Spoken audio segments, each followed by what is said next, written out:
What's up YouTube, and welcome back to another Sandman video, and this time we got the review of Season 1. If you came from any of the reactions, thank you so much. I did react to about half the season. I think episodes 1, 4, 7, 9, and the finale.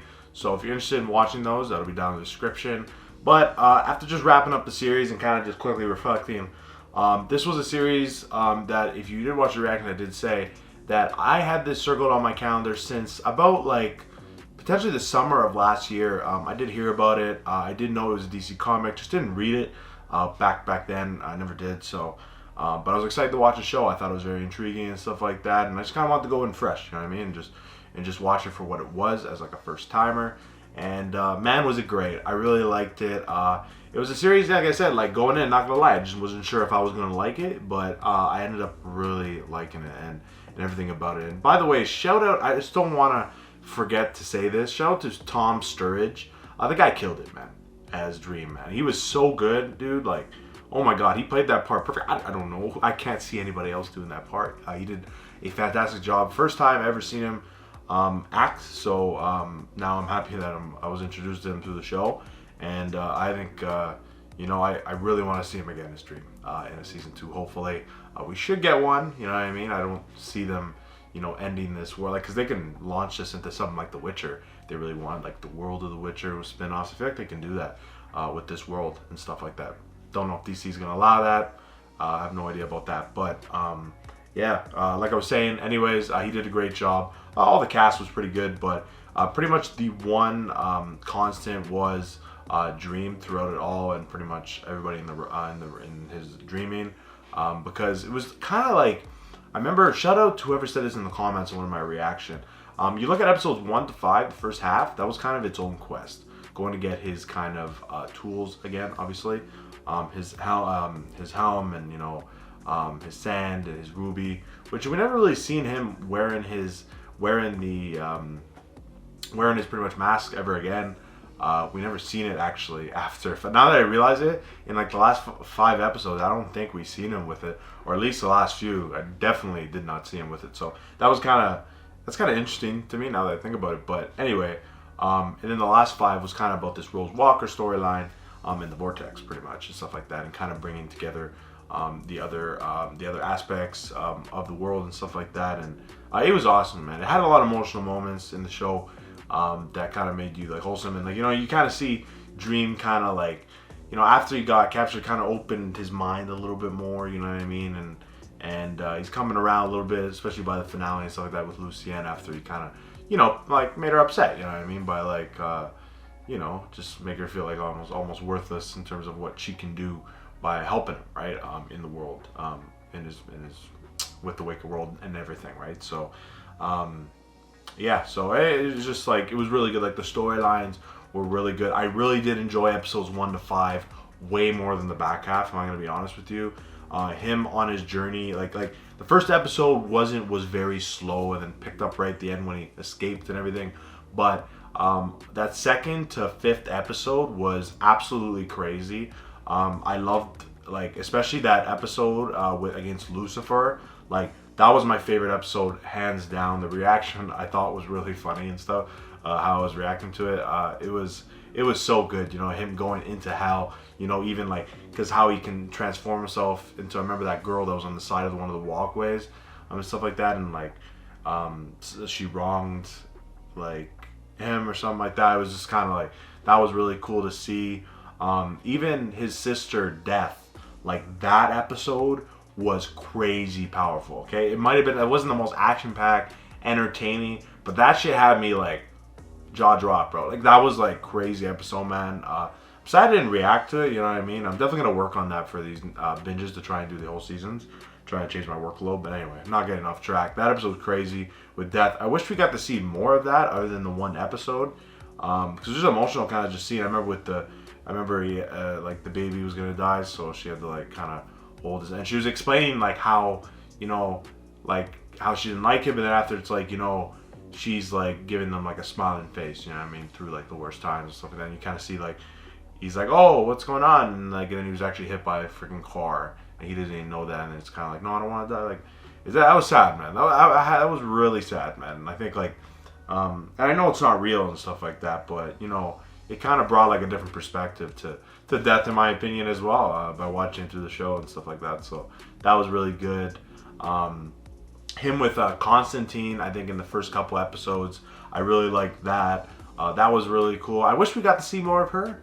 I feel like we would in the second season. She was a very cool character, the way she was able to use magic. I heard she was in the comics a lot too, and people really liked her and stuff like that. So that I really liked as well. And obviously, you don't want to forget the storyline even with Rose Walker and Unity, which connected back to the first episode, right? So everything was kind of intertwined, obviously, as well. It's just, you know, you've seen obviously how, like, when he got captured, she was in like she was kind of like asleep, and I thought she died, right? So she didn't. She was the one that didn't, and she was able to live through it, obviously, with Rose Walker and save her in the end, which was really nice, and stuff like that. And she got her brother back, so that was really wholesome and everything as well. And then even, I actually almost forgot the Burgess storyline, that crazy episode that was in the bar and something like that. That was trippy as hell, because he was holding the ruby. He wanted everybody to always be honest with each other. That was crazy. I remember he thought that, you know, he could maybe beat Dream for a second, and Dream just like squashed him. It was just like, oh man, that was a great episode as well. I didn't expect the end all in one, but holy shit, man, that, like, the aspects in the bar was so trippy. What was happening the entire time, with all, like, everybody that happened to be in the bar. I remember seeing that Easter egg later on in the back half of the season with one of the girls that was had her girlfriend. She like kind of went missing or something like that. Like, that was something that was really cool too, because they put things in throughout the show. So that was nice how they just put it all together and stuff like that. But overall, the Sandman was a pleasant surprise. I did think if you had to look at the trajectory of the season for me, it kind of went like up and then kind of like slowly down at like a stalemate for me. Just like that back half, I didn't love it as much. I mean, it was good, but like it wasn't great. And I feel like the first, well, let's not say the first episode, but like say like 2, 3, 4, 5, 6, like those episodes were so good in my opinion. Just like those back four, didn't like them as much, but it was still good. Like I said, just I want to get it out there. I still really did like it. It didn't have that same, you know, like holy shit, like as the beginning had and stuff like that. So as I end off, obviously, the review and my pretty much coverage of the Sandman, I always like to say my favorite moment of the season, and also my season rating. What would I rate it, and stuff like that. So my favorite moment for sure had to be the fight scene between Lucifer and Dream. It was so thrilling. Obviously, not knowing, you know, Dream wasn't gonna die anyways, but just Matthew kind of helping him rise up and stuff like that, and he's like, I am hope, and like kind of how they were battling with like different kind of say like traits they were kind of like hitting each other with. I felt like almost like a car battle, right? In a way, just with like kind of emotion and stuff like that, how it affected them and hurt them, and even how he was trying to get his helm back, but and then he picked Lucifer, obviously, to battle her. So like it was just so epic, just like the lead up and during it, and kind of how he left and kind of almost did. If you guys ever watched wrestling, CM Punk, I feel like he just went in there, dropped the freaking mic, and just got the fuck out of hell. I think that was so good. One of the best like TV show moments I've watched all year, in my opinion. That was just incredible. I really like what they did there. It was really nice, and obviously, and that was in episode 4, by the way. So yeah, like I said, I was talking about it before. Great episode, A Hope in Hell. I remember it was called, because I remember editing it and stuff like that. So. And then in terms of the season rating, I'm gonna give it all. I mean, like, okay, I'm trying to gauge it properly with what I was rating them as I went along, and like what I said, because like I love the first half so much. Like I said, it's just like the last half, you know, made it more, you know, down, and maybe I would give it higher if it all stayed like that, would have been higher. But for me, I'm gonna give it a 7.8 out of 10. I thought it was really good. The last bit of the episodes, it brought it down a bit, so I can't give it an 8. If I'm being fair, I can't, and stuff like that. But 7.8 out of 10. So I thought it was really good. I highly recommend it, and I really hope for a second season. I really will be bummed out if we don't get it, especially the fact that pre-production is done, like the scripts are all done. So we're just waiting. They're just hopefully they get a green light so they'll start filming probably immediately. everything's good with Sturge and stuff like that, and hopefully we see it again, man. I don't want this to be the end. Let's at least get one more season. I want to see how they do it. And there's a lot of, ways to explore it. And you know what? And as an adaptation, like I didn't watch it before, but you know what? You could tell there's a lot of budget in this, and I feel like a lot of fans were happy with this. I heard a lot of positive things, heard negative things too. It's just, but I seen a lot of people say they were very happy with the series and they really enjoyed it, and it was something that they hope to see more of. So and the same goes for me.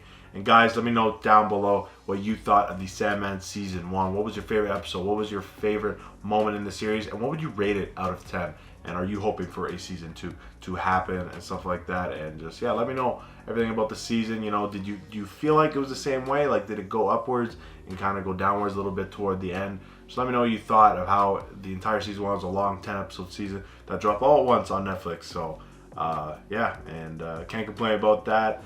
And pretty much, if you enjoyed the review and all my content with the Sandman, don't forget to leave a like, comment, subscribe, and turn on that notification bell down below as well. I will definitely cover the Sandman season 2 if it does indeed happen. So stay tuned for that. I do a ton of other series on the channel. Currently doing She-Hulk. House of the Dragon should be coming up very soon, and more series to come in the future. So I cover a lot of the big ones. So if you're interested in watching me react, I appreciate you, and you can watch that by turning on that bell. So yeah, and thank you guys once again. Obviously I said it in the finale reaction, but if you did watch a bunch of the videos regarding the Sandman that I covered on the channel, thank you so much. I appreciate you.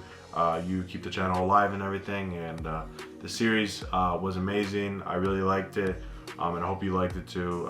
Enjoying, obviously, my coverage of it, either laughing away, or being like, huh, what? So yeah, it was awesome, and I'll see y'all next time, guys, and hopefully we get season 2 of the Sandman. Thank y'all for tuning in to my review of season 1. Take it easy, guys. Peace.